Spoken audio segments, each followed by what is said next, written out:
Le gouvernement britannique a déclaré que la plus grande société chinoise de génétique devra enregistrer ses tests prénataux auprès des régulateurs britanniques si elle veut continuer à proposer des produits en Grande-Bretagne.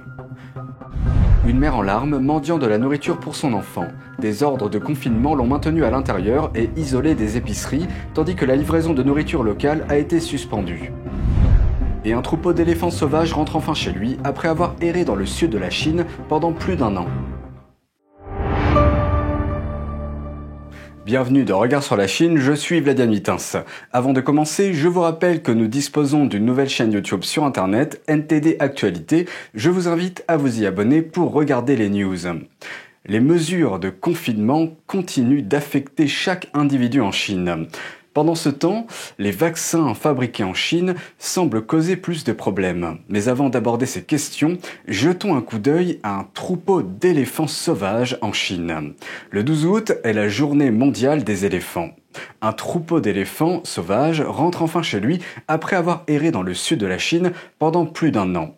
Les 14 éléphants sauvages ont parcouru des centaines de kilomètres pour rejoindre leur habitat protégé dans la province de Yunnan, dans le sud-ouest de la Chine.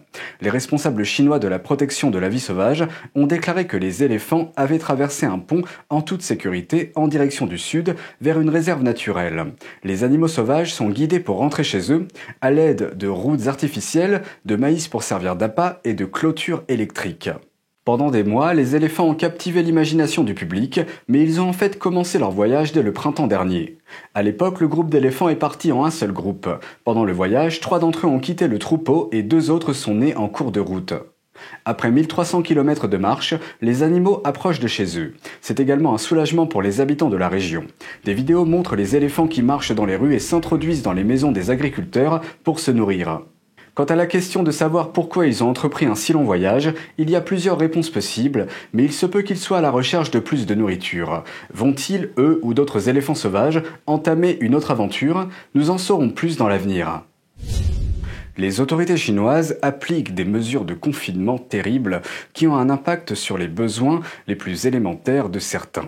Un enfant a demandé à sa mère s'il allait mourir de faim à la maison pendant la quarantaine. Cela s'est déjà produit auparavant dans la ville de Yangzhou, dans la province voisine de Shanghai. Un tweet datant de la semaine dernière montre une mère dans un groupe de discussion en ligne. Elle pleure et demande de la nourriture pour son enfant. Elle dit qu'ils n'ont que de la bouillie de riz et du sel. Tous les autres aliments de leur dernière course sont finis. Elle dit avoir commandé des provisions plusieurs fois, mais les autorités ont arrêté les services de livraison.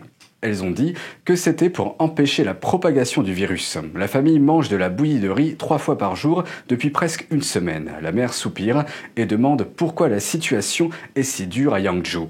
Elle dit que les préoccupations autour de son enfant la font se sentir encore plus mal. 我家孩子说：“妈妈，我想吃肉，能不能出去给我买点肉吃？我们会不会死在家？”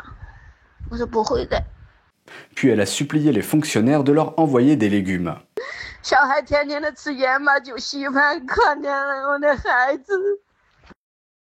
Elle dit qu'elle a essayé d'aller dans une épicerie, mais la sécurité ne l'a pas laissée sortir. 想出去了，保安都不跟我出去买菜。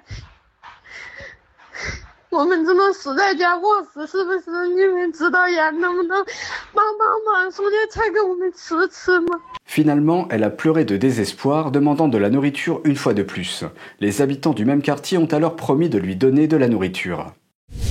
Les commentaires récents d'un éminent virologue chinois suscitent un vif débat en Chine. Il a déclaré que la Chine devait apprendre à coexister avec le virus. Les médias d'État chinois sont généralement contre cette idée. En revanche, de nombreux universitaires estiment qu'elle devrait au moins être discutée d'un point de vue scientifique.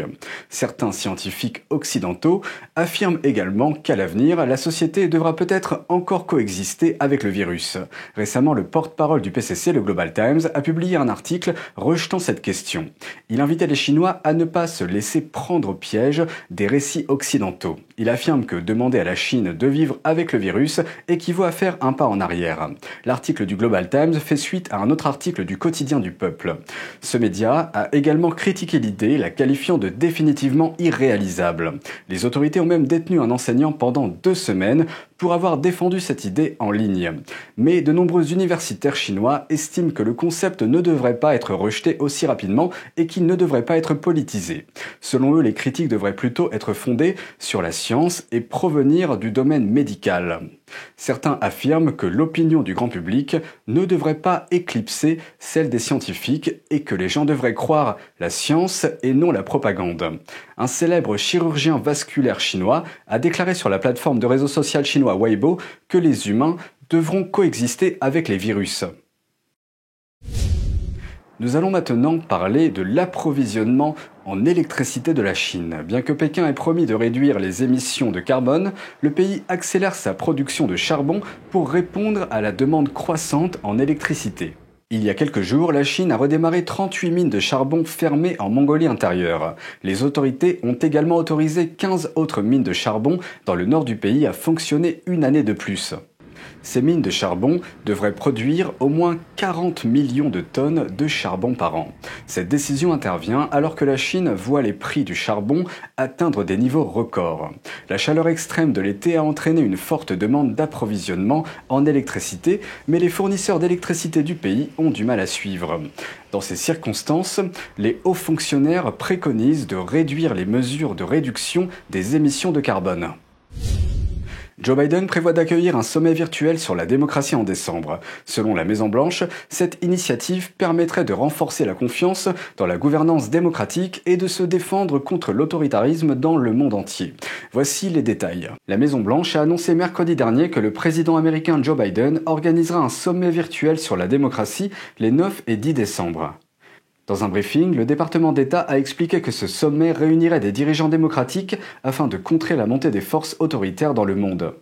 The Summit for Democracy reflects President Biden's deeply held belief that in order to tackle the world's most pressing challenges, democracies must come together, learn together, stand together, and act together. L'annonce de la Maison-Blanche indique que le sommet de décembre, je cite, galvanisera les engagements et les initiatives autour de 3 thèmes principaux, la défense contre l'autoritarisme, la lutte contre la corruption et la promotion du respect des droits de l'homme.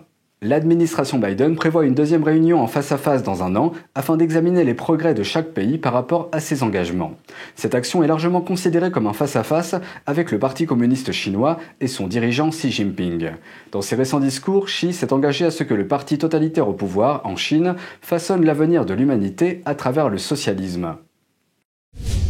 Nous examinons maintenant les réponses des pays à une récente dispute diplomatique avec Pékin qui a expulsé l'envoyé de la Lituanie et rappelé son propre ambassadeur après que le pays européen a renforcé ses liens avec Taïwan. Les États-Unis ont déclaré qu'ils étaient aux côtés de la Lituanie et ont condamné les mesures de rétorsion de Pékin. We support our European partners and our allies as they develop mutually beneficial relations with Taiwan and resist the PRC's coercive behavior. Taiwan is a global leader in public health and advanced manufacturing and democratic governance, to name just a few areas in which the international community, including the United States, benefits from engagement with Taiwan. La décision de Pékin est considérée comme un avertissement pour les autres pays européens qui désirent renforcer leurs liens avec Taïwan. Une porte-parole de l'Union européenne a déclaré, je cite, « Nous regrettons l'action de la Chine et suivons de près l'évolution de la situation », ajoutant « Fondamentalement, il s'agit d'une question bilatérale entre la Chine et la Lituanie ». La rupture intervient après que la Lituanie a autorisé Taïwan à y ouvrir un bureau ou une ambassade de facto. Mais ce qui a le plus contrarié Pékin est que le bureau serait sous le nom de Taïwan. La Lituanie est ainsi le premier pays européen à permettre à l'île démocratique d'avoir un bureau à son nom. Le régime chinois prétend que Taïwan fait partie de la Chine continentale. Tout lien diplomatique avec Taïwan pourrait contrarier Pékin. Et sous la pression de Pékin, seuls 15 pays dans le monde reconnaissent Taïwan. En Europe, l'île autonome ne peut installer des ambassades de facto que sous le nom de la ville de Taipei, la capitale de Taïwan. La Lituanie, elle, dit regretter la décision de Pékin de riposter, mais ajoute qu'elle est un État souverain et qu'elle décidera elle-même avec quels États développer des relations. Le gouvernement britannique a déclaré que la plus grande société chinoise de génétique devra faire enregistrer ses tests prénataux auprès des régulateurs britanniques si elle veut continuer à proposer des produits en Grande-Bretagne. La société a été accusée de collecter les données génétiques de millions de femmes dans le monde et de les partager avec le régime communiste chinois. Les tests de dépistage génétique de la société chinoise BGI sont actuellement disponibles à la vente au Royaume-Uni. Mais l'organisme britannique de réglementation des médicaments MHRA affirme que ces dispositifs n'ont pas été enregistrés. James Vettel, un homme politique britannique, déclare que l'enregistrement sera obligatoire à partir du 1er septembre. Il a été signalé précédemment que le groupe BGI a développé ces tests prénataux en collaboration avec l'armée chinoise. Il les utilise pour collecter les données génétiques de millions de femmes dans le monde, y compris au Royaume-Uni. Certains politiciens ont exprimé leurs inquiétudes quant au lien de l'entreprise avec l'armée chinoise. Le député conservateur Tom Tugendhat craint que le régime chinois n'utilise ces données pour prendre l'avantage sur d'autres pays. Mais BGI affirme avoir produit les tests de son propre chef et n'avoir jamais partagé de données à des fins de sécurité nationale ou de défense. Et c'est tout pour aujourd'hui. Merci d'avoir suivi Regard sur la Chine. On se retrouve demain pour une nouvelle émission. Prenez soin de vous et à bientôt.